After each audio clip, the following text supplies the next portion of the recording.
So at this point, you guys have all learned about Pythagorean theorem. I'm going to write a couple things down. You don't need to write these down, but given a right triangle, um, Pythagoras at one point figured out that we could find a relation between the sides of a right triangle. If we knew two of them, if we knew that was 6 and that was 8, we could do a little Pythagorean theorem to find that third side. So that was nice that we were able to, given two sides, able to find that third side. What trigonometry does is, Pythagoras was smart enough to figure out, well, wait a second, as one side changes, the other side changes, and maybe there's a relation there. And that's how he came up with the Pythagorean theorem. Well, trigonometry recognizes that as a side increases, an angle also increases. So what it does is it basically takes these right triangles, but it relates the angles together and not just the sides. So now instead of having to know two sides to find a third side, we could know just a side and an angle because, as one extends, then the other one extends. And so that's kind of the basics of right triangle trig that we're going to be talking about. So before we get into that, I'm going to, again, give you a little bit of vocabulary. So we're going to talk about right triangle trig ratios. Now this you probably do want to write down, okay? So right triangle trig ratios.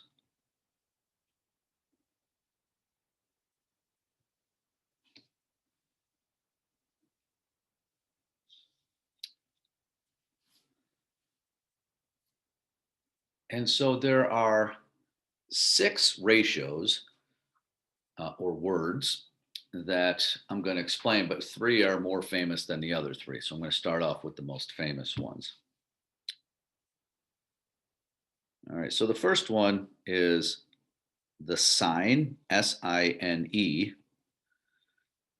which is actually abbreviated. We just use 3 letters, S-I-N. Okay, so the sine is one of the 6 trig ratios. Another one is the cosine. What am I doing?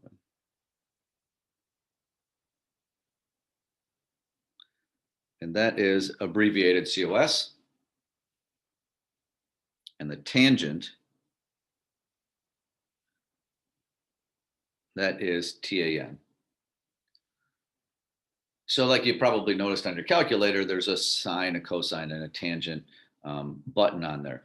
And the reason I'm saying that, these are just abbreviations is because when you speak that, this is not the sin, it's the sine, okay? And you wouldn't say the cos, you would say the cosine. So we would say the cosine of this angle, even though we would only write 3 letters in doing so. So I just want to prepare you for the fact that somebody just writes TAN, they're writing shorthand for the word tangent, okay? Well, what those are, they're relationships between sides in a right triangle. And so if you had before I write the triangle, I'm going to tell you the relationship between the sides.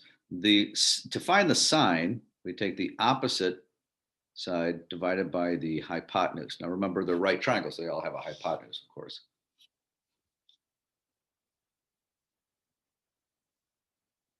The cosine is going to be the adjacent over the hypotenuse. And I know those words might not mean a whole lot right now. Once we put it to a picture, maybe it'll make more sense. And the tangent is the opposite over the adjacent.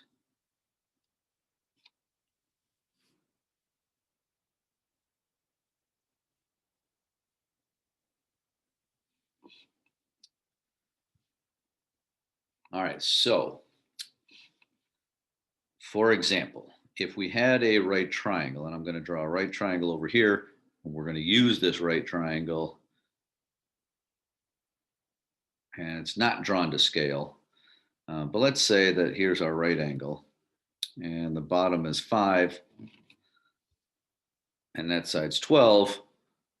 We could find the third side doing a little Pythagorean theorem, doing 5 squared plus 12 squared equals c squared.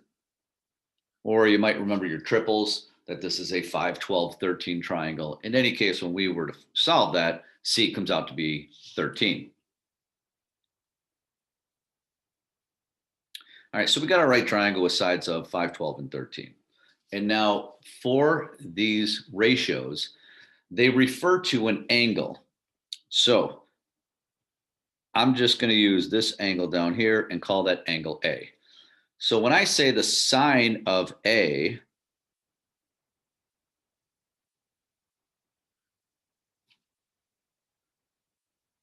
the A is the angle that I'm going to look at. And what I want to do is write down the side that's opposite that on top and the hypotenuse on the bottom. So looking at the angle, you know, if you want to figure out, according to this angle, which side is opposite, well, draw a little arrow inside the angle and it always points to the opposite side.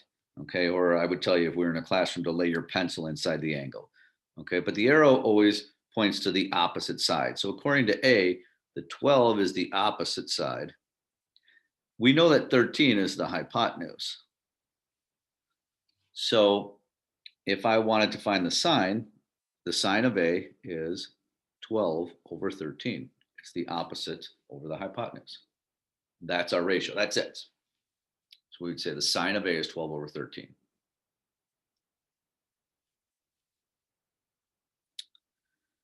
The cosine of A is going to be the adjacent over the hypotenuse. Well, you might say, wait a second, which one is adjacent? Of course, there's only one left, right? So that's got to be the adjacent. So find that one last. Like typically when you know the hypotenuse has to be across from the right angle, and the opposite is typically easier to find. So that's across from the angle, and then whatever is left is adjacent. Adjacent means next to. Okay, so like this is next to the angle. This is also, but that's the hypotenuse. So for the cosine of A, we would say it's the adjacent, which is 5, over the hypotenuse, which is 13.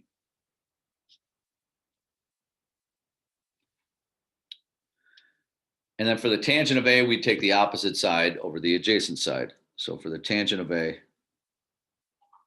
we do the opposite, which is 12, over the adjacent, which is 5.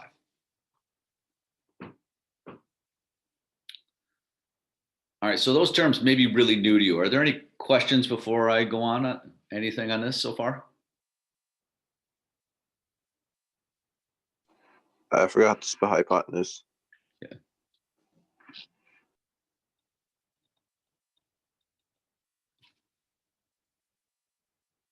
All right. Anything else, guys?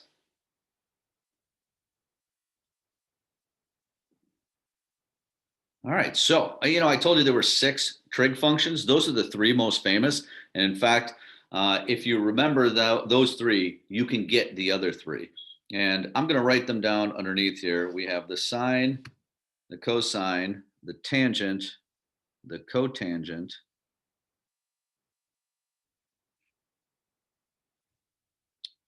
the secant, and the cosecant.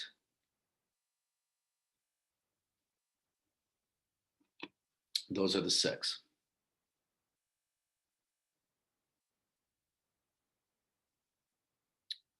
So there you go. It kind of rolls off the tongue. Well, not really, but sine, cosine, tangent, cotangent, secant, cosecant.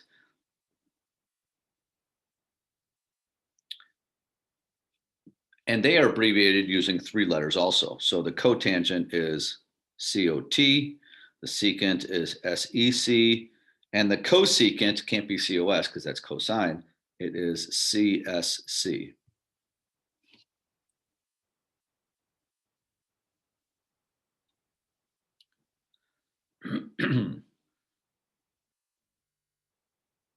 And the reason I like them in this order, okay, sine, cosine, tangent, cotangent, secant, cosecant, is because they go together in pairs. The tangent is the cotangent. I'm sorry, the cotangent is the tangent and vice versa, I guess, flipped over. It is the reciprocal. So the cotangent is the tangent flipped over. The secant is the cosine flipped over. And the cosecant is the sine flipped over.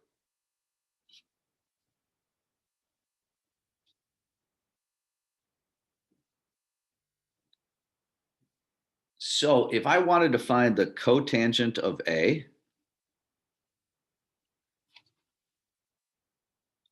well, the first thing I would do is find the tangent of A, which we already did, and just flip it over. So it'll be 5/12. So the cotangent of A is 5/12.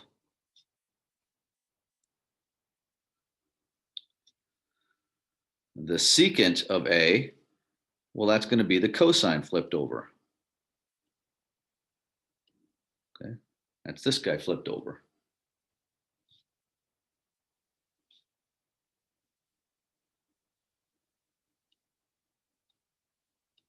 And cosecant of A will be the sine flipped over. So that's going to be 13/12.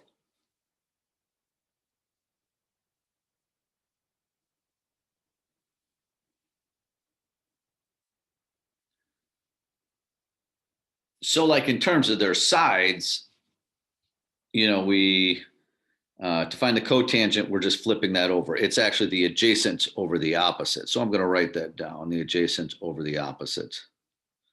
Okay, I just took the tangent and flipped it over.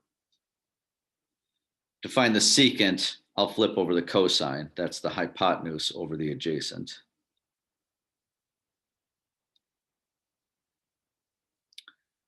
And the cosecant is the sine flipped over.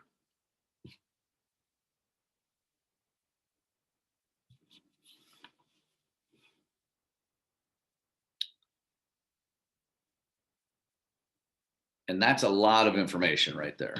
All right, so let me give you another example, okay? I'm going to give you a totally different triangle, and we'll find the 6 trig functions for this triangle. So, all right, let's, a right triangle, of course.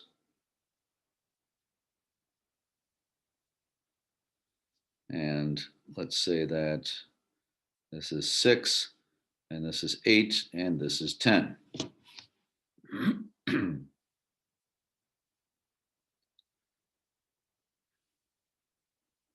So now let's use this angle up here as our angle that we're going to focus on. Okay, so I'll call that angle B.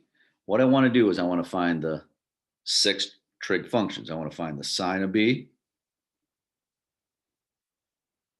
cosine of B, tangent of B, cotangent, secant of B, and cosecant of B.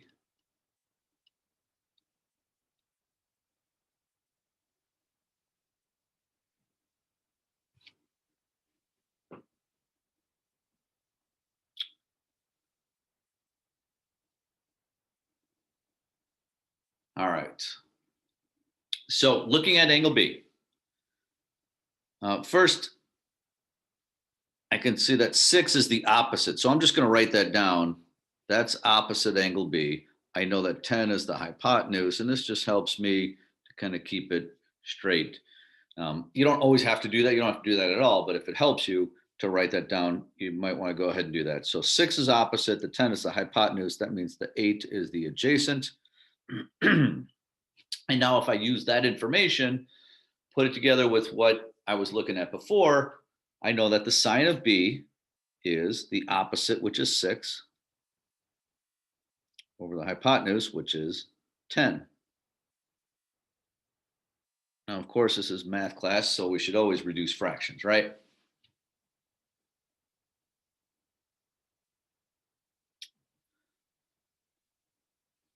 All right, so I'm just using the definitions that are above here.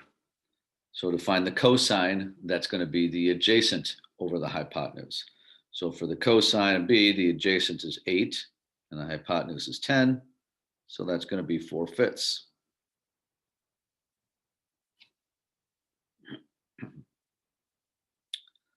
And notice I'm obviously not referring back to them because I've done this a gazillion times and you guys have not. So you'll be flipping back and forth quite a bit. But we're going to use this so much that you're going to get to the point where you know that the tangent is the opposite over the adjacent. It won't take us long to get there. So for our tangent of B, the opposite is 6 and the adjacent is 8. And so we have 3/4.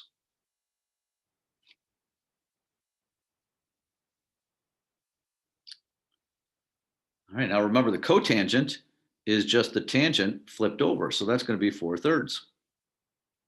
So I'm not even going to look back at my notes. I just know for the cotangent, I just take the tangent and flip it over. Just like for the secant, I'm going to flip over the cosine. So that's going to be 5/4. And for the cosecant, I'm going to flip over the sine. That's going to be 5/3.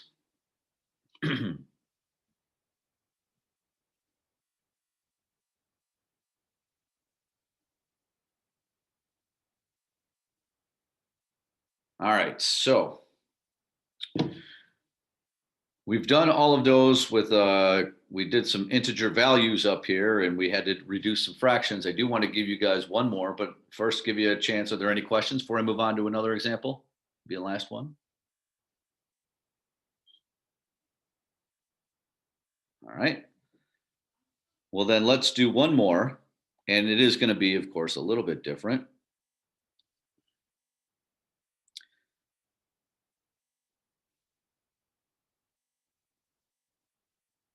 So here is our right triangle. And I'm going to put those slashes on it. Do you remember what those mean? Come on, geometry people. What does that mean? They're equal to each other. Very good. They are congruent, right? The same length. So what kind of triangle is it? Isosceles. Ah, excellent. Isosceles. And then even more specifically, a right isosceles triangle. All right, good. So the brain's ticking in there. So we have a right isosceles triangle. And let's say if we knew one side, I'm going to make that the square root of 2. So I'm going to give it an ugly number. If I knew that side, right now, I should be able to find out the other two sides because I know that those are congruent, okay, because of the slashes, it's isosceles. And then I could then define the hypotenuse, do root 2 squared plus root 2 squared is equal to c squared.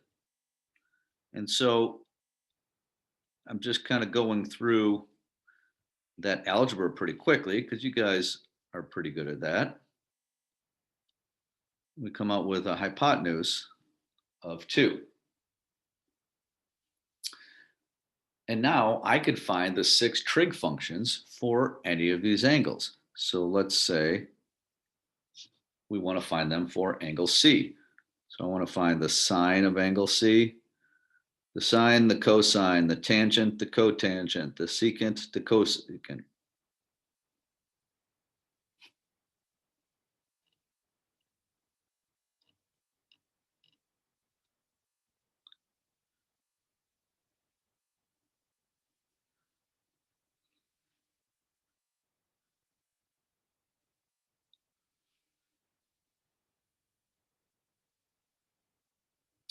So again, you have to look at, what angle are we talking about? We're talking about angle C. That's this one down here, okay? So according to that root 2 is the opposite. That's the hypotenuse, of course. So that root 2 would be the adjacent.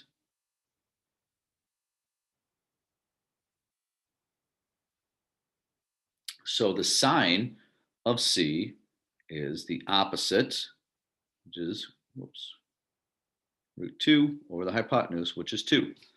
So the sine of C is root 2 over 2.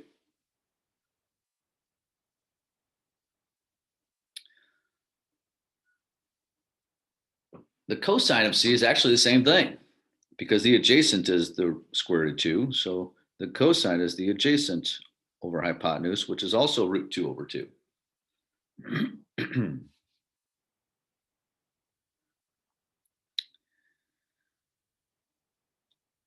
The tangent is going to be root 2 over root 2, which is 1. And so now we've found those 3 and we can flip them over to find their reciprocal functions.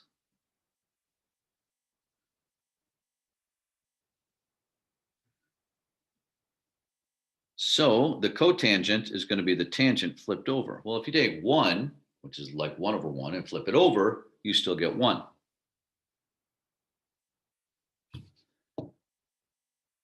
The secant is going to be the cosine flipped over. So that's 2 over the square root of 2. But we're going to need to rationalize that to get rid of the radical in the denominator. So I have to multiply top and bottom by root 2. And so we get 2 root 2 over 2.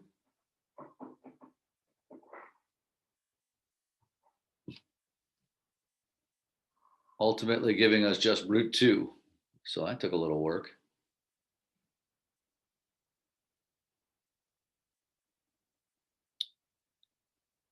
But the nice thing is the cosecant is going to be the same thing, because remember, we're going to take the sine and flip it over. So that's going to be 2 over root 2. And then if we rationalize it, of course, we're going to get the same answer. So a little bit uglier problem because we had the radicals in there, but not outside of the scope of things that we've done. All right, I'm going to turn you guys loose on a class kick in just a minute. Do you have any questions for me here?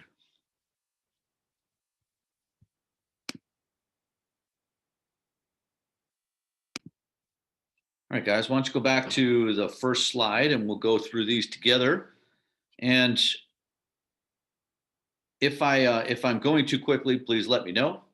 But for the first one, A is our angle that we're looking at. 12 is the opposite. So the sine is going to be the opposite, which is 12, over the hypotenuse, which is 13. The cosine of A is going to be the adjacent, which is 5, over the hypotenuse, which is 13. And the tangent is going to be the opposite over the adjacent, or 12 over 5. Okay, again, if you have questions, just shout them out and let me know, because I can't see you guys when I have this screen up. All right, moving on down here. I didn't ask you for all 6 of them. So just let's see, the sine of B. So B is here. This is opposite. So the opposite is 33. The hypotenuse is 65. And so if 33 is the opposite, that means that this must be the adjacent. So 56 over 65 is our cosine. And then we have their counterparts, their reciprocals. So the cosecant is the reciprocal of the sine. So I'd flip that over.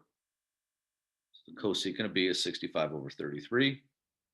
And the secant of B would be the cosine flipped over, which is 65 over 56.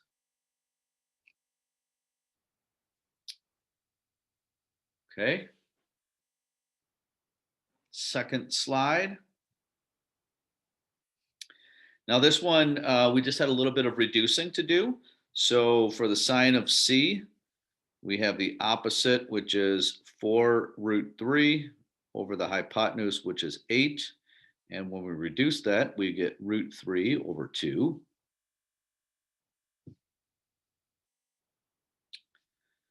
The cosine of C is the adjacent, which is 4 over the hypotenuse, which is 8, which of course reduces to 1/2.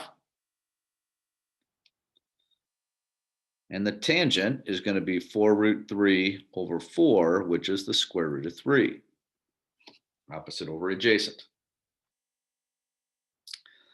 All right, now to find their reciprocals, I have to take the square root of 3 and flip that over. Well, remember, that's like the square root of 3 over 1, right? So when I flip that over, that is 1 over root 3, which of course I then have to rationalize. So I'll multiply top and bottom by root 3 over root 3, giving me root 3 over 3 as our final answer for the cotangent of C. For the secant, I'm going to take the cosine and flip it over. That's 2 over 1, which is 2. And for the cosecant, I'm going to flip over the sine. So that's 2 over root 3, which I again have to rationalize. So there's a little more work with these radicals, but not too bad. So we get 2 root 3 over 3. So any questions on the second slide?